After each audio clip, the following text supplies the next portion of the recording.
Hi, I'm Vinny Pacelli. I'm the director of the Milford Earth Day project, and I'm here at Walnut Beach in Milford, which is one of 15 beaches that our city has. Our city has the largest coastline in Connecticut, which is a very special thing.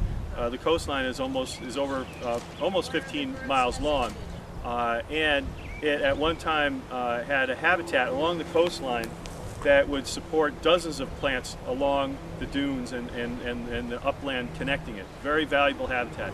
Right now I'm standing in a grove of invasive autumn olive. Invasive plants are a real problem in the United States and in Connecticut as well. Invasive plants tend to swallow up habitats, and they destroy environments that used to support the wildlife that should be here. Right now, I'm hearing a few robins, which are our native bird in Connecticut, but it really should have been dozens more birds in here. The United States has 27,000 varieties of native plants, but there are almost 20% of those are invasive, and as well, in Connecticut, almost a third of our plants are exotic. They never lived here before, and 100 of those are considered invasive, which are real problems. An invasive plant is one of those plants that it was considered to be the second greatest cause of habitat loss behind absolute destruction. And the reason that we're attacking this kind of a thing on Earth Day is because some scientists believe that within 100 years, over half the native organisms that would live here in our state and in our nation will be absolutely gone. So we'll be in a desert much like this. Right now I'm going to show you about autumn olive, which is a plant that you will be attacking along the fence line at Walnut Beach.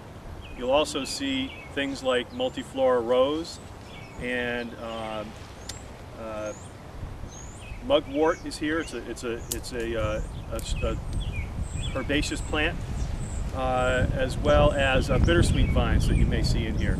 So there's a number of things in here, and you'll also see some things that are invasive, and there are also a number of things that are native that you'll want to save, and those are all marked. So right now I'm going to show you the autumn olive. All right, this is an autumn olive, and what it is you'll know because it's got a silvery underside to the leaf. It's a multi-stem shrub, and what you'll do when you come in is that you'll take a saw like this. Bow saws will work too, but they're a little bulky, and you're going to cut the branches off. And when you're done, you're going to stack them in the parking lot for the city tree crew to come and throw them in a chipper. You cut them all the way to the ground. You take them in parts, and then go all the way to the ground, get everything out, and line it up in nice rows for the tree guys. Hi, we're here at one of the work sites for Earth Day. We're at Walnut Beach, and I'm here to show you about some of the native plants that need to be preserved and the invasive plants that need to be cut out. So what I'm going to show you is a few things. There are autumn olive, which is all up along the edge of the wooden fence here. There's like a dune fence at the edge of the parking lot. Autumn olive is a plant from China, from Asia. Many of these invasive plants are from Asia. There's a rose here. It's a great big wild rose, different than your rugosa rose. You'll probably recognize a rose that you might be able to buy for your garden at home. It's called a rugosa rose, and those are sort of single-stemmed roses, and they pop up here, and those are fine. But these great big sort of giant tangly guys, those are the ones that we want to remove here at any time. We're talking about Earth Day, but also any time that you want to get a volunteer group down here. It's been approved by the city, so we can come down and help anytime. And there also are some things that we want to save. So there are eastern red cedars over here. There are crab apples, and pretty much it. There's bayberry that we're going to save also on the property. Another one of the projects, as always on Earth Day, is to pick up trash. Walnut Beach is no different than anywhere else. In fact, many times you'll have lots of people visiting this beach. It's one of the most popular beaches here.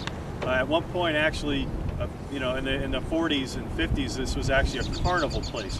So you'll see when you go out on the beach, it's beautiful, wide, open beach, but it gets a lot of action, and the parking lots many times will have trash in them, as well as just immediately behind the dune fences that are here. It gets stuck in the invasive shrubs that are here. That's one of the things that we're trying to work on, is getting rid of the tangle of wild plants that don't really even belong here, because they do seem to be, you know, trash monsters. They suck up and hold lots of garbage. So please poke around behind the bushes here and look in the parking lots to keep this place as clean as possible. We want this stuff to stay out of Long Island Sound. We're here at Walnut Beach at the location for the new boardwalk that's going in. This is a project that's about a 3/4 mile boardwalk done by the DEP, by the state, to connect Walnut Beach and Silver Beach. This area is very unique because of the almost 15 miles of coastline, and the 15 beaches that we have in Milford, they're all sort of dotted around. And if you look at them at the Google image of the coastline in Milford, you can see that the beaches are literally pretty close to each other, but for different reasons they're not connected. And connecting habitat, connecting wildlife is a really important thing, because there's so much land in the city, and actually anywhere in the United States, that has been fragmented, has been broken apart. So you can imagine, like, a little mouse just needs a little bit of room to live, but larger animals like mountain lions and those kinds of things that used to control the deer that we're all dealing with don't necessarily have the blocks of habitat, the sizable blocks that they need to do their thing to keep other wildlife in check. So this is one example of how a piece of habitat has been unfragmented, has been reconnected, so that people can appreciate the coastline that we have and the coastal habitat that used to be here and that we are working towards recreating.